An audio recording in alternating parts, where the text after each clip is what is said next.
فاروق اعظم فاروق اعظم فاروق اعظم فاروق اعظم.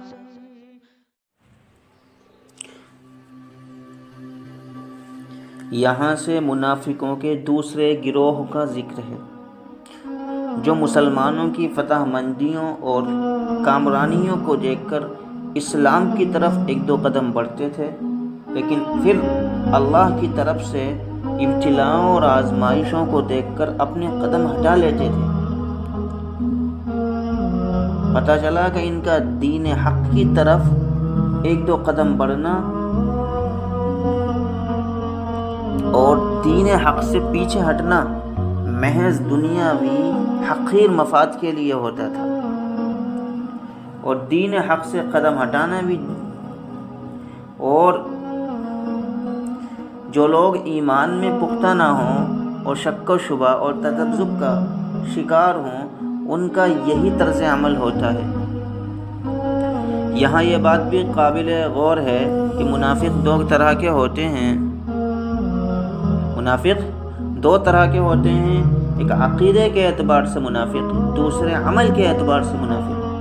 عقیدے کے اعتبار سے منافق ہونے کا مطلب یہ ہے کہ آدمی بظاہر دیکھنے میں مسلمان ہو، اس کا لباس، پوشاک، وضاقتہ مسلمانوں والا ہو، لیکن در پردہ اندرون میں وہ منافق ہو۔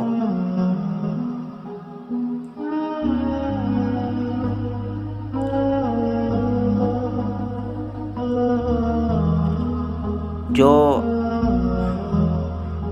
عقیدے کے اعتبار سے منافق ہوتا ہے اس کے کفر میں کوئی شک نہیں ہے، اور ایسا شخص کافروں کی طرح ہمیشہ ہمیشہ کے لیے جہنم میں جائے گا۔ اللہم احفظنا عنہ۔ دوسری قسم یہ ہے، عمل کے اعتبار سے منافق ہونے کا مطلب یہ ہے کہ وہ شخص عقیدے سے تو پکا سچا مسلمان ہو، یعنی دل میں اس کے کلمہ طیبہ لا الہ الا اللہ محمد الرسول اللہ کی شمع روشن ہو، لیکن اس کے اندرون میں، اس کے اندر میں منافقوں سے ملتی جلتی عادتیں اور صفتیں ہوں۔ مثلا جھوٹ بولتا ہو، امانت میں خیانت کرے،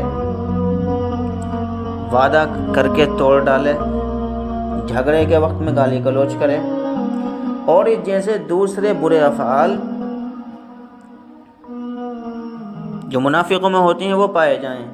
ایسا شخص مسلمان ہے لیکن سخت گنہگار ہوگا۔ اب ہمیں اپنے اندرون کا جائزہ لینا ہے کہ ہمارے اندر منافق کی کون کون سی عادتیں اور کون کون سی صفات پائی جاتی ہیں۔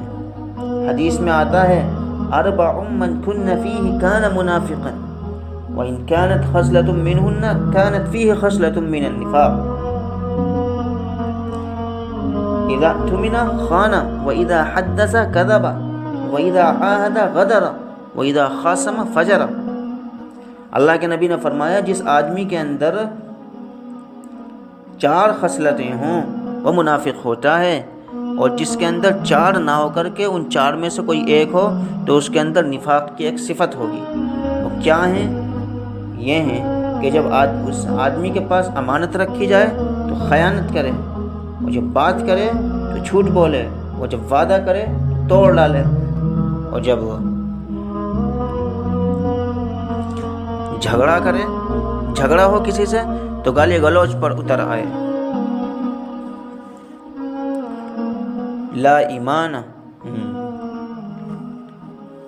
تو سب سے پہلی کیا چیز ہے کہ جب اس کے پاس امانت رکھی جائے تو اس میں خیانت کرے، امانت میں خیانت کرے۔ امانت کہتے ہیں کسی معاملے میں آدمی پر بھروسہ اور اعتماد کیا جائے اور اس پر پورا اترے، یہ ہے امانت۔ کسے کہتے ہیں امانت؟ آدمی پر کسی معاملے میں بھروسہ کیا جائے اور وہ اس پر پورا اترے۔ مثال کے طور پر میں نے آپ پر بھروسہ کر کے یہ قلم آپ کو دیا کہ آپ رکھ لیجئے، مجھے ضرورت پڑے گی تو میں آپ سے لے لوں گا۔ اب امانت داری کا تقاضا یہ ہے کہ آپ اس کو حفاظت سے اپنے پاس رکھیں اور بوقت ضرورت مجھے واپس کر دیں، یہ ہے امانت۔ حدیث میں آتا ہے لا ایمان لمن لا امانت له، کہ جس آدمی کے اندر امانت داری نہیں اس کے اندر ایمان نہیں۔ امانت داری ایمان کا ایک جزء لازم ہے، یعنی ایمان امانت داری کے بغیر ناقص اور ادھورا اور نامکمل ہے۔ نبی کریم صلی اللہ تعالی علیہ وسلم نبوت سے پہلے الصادق الامین کے لقب سے جانے جاتے تھے، اور آج بھی مدینے میں حضور اکرم علیہ السلام کے روزے کی جالیوں پر الصادق الامین لکھا ہوا ہے۔